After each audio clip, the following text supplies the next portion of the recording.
Roosevelt Island, once called Welfare Island, and before that, Blackwell's Island, once home to the neglected, deformed, and indigent, a prison, a smallpox quarantine, a lunatic asylum for the criminally insane. But we wanted to tell a funny story. We heard of this organization called Island Cats, where people were taking care of a cat colony. Like a group of people walking a bunch of cats. I want to know if people on the island walk cats. No. I thought there was going to be a bunch of crazy people there hanging out with some crazy cats. So we went to check it out. We're on a big red bus on our way to the Island Cat Lady. Yeah. Hello. Nice to meet you all. I see a cat already. Oh, yeah. Jennifer Dunning is basically the leader, or the head honcho of the Island Cats, a group that was mainly founded to trap, spay, and neuter stray cats that end up on the island. They also do their best to take care of the cats. They give them food, they build these little cat sheltery things, and they also try to get them adopted by the people that need a cat or two. You know, it's funny. I wasn't that into cats or animals at all until we started this little group. And then you kind of get dragged in. All of a sudden you wake up and your whole life is animals. Jennifer told us about the issue of abandoned cats on Roosevelt Island, and I was no longer laughing. Neither was Danny. There was a cat that lived in the bushes outside the subway, and she was run over and killed by a truck. And everybody on the island knew her and loved her. Yin Yang, her name was, Princess. And that kind of pushed us into trying to start something you can't do anything to keep all these cats from being run over or drowned or starving, but you can try. Every day, different volunteers come and lay food out where the cats live. This is where the food is.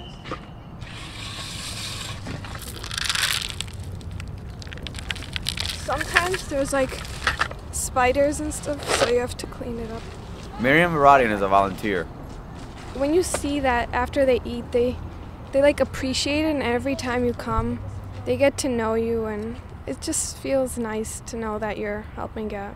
You know, no one wanted them, but at least they know that you're helping them.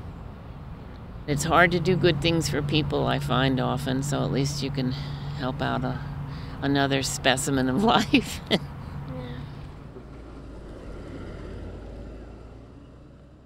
On your mark, get set, go. Oh. That's Wanda.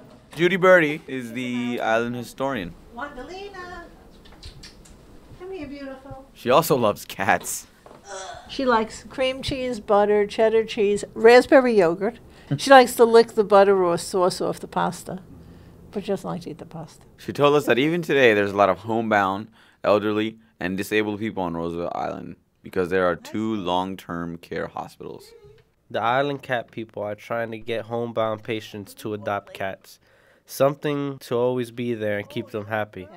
My former cat, Tatiana, who's now up in cat heaven, was was extremely obese, Siamese, who was very, very friendly. She would go to visit the patients at Kohler Hospital. And Tatiana would just love to go there and sit in her carrier or sit on top of her carrier and visit the patients, sit on their beds or on their chairs or in their laps. It's amazing, people who never talk to you or never, you walk into someone's room and they're lying in a bed. What are you going to say? Hi, how are you doing today? They've been there 10 years.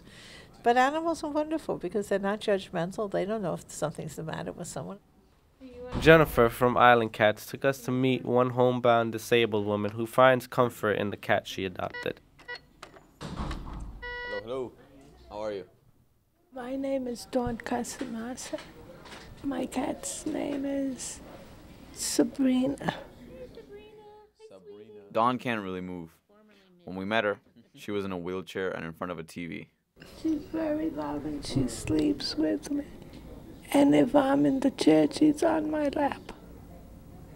And that's what I wanted. I wanted would sit on my lap. And Sabrina does. She understands me and I understand We're trying to connect more with the homebound population because a lot of them have said they want to have pets. So I think, you know, that's something we have to do a little more work on. But we've run out of homes for the dumped cats, and we got to do some fundraising, which that's the one thing that nobody wants to volunteer for is fundraising. But anyway. I originally wanted to be a funny story. When I thought of the cat colony, it's like, oh, it's so funny. Cat colony. And then it's kind of like, oh, it's not funny. There's really no funny stories on this island. Yeah. We haven't really got meow out of anything. We gotta get a meow. Get them playing. Is there anything else that you would want to mention? Yeah, you have to ask Speedy and Wanda. I'm sorry, it's their house. Speedy, can you please come over here? I'm just curious. Do you want to say anything else? Get her to purr. Do you want to say anything else?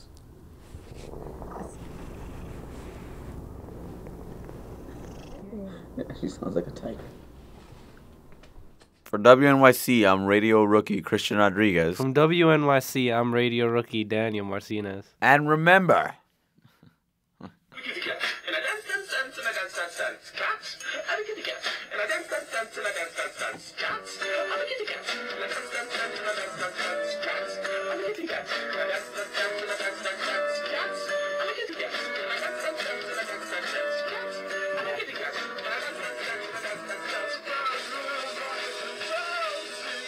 that sounds terrible.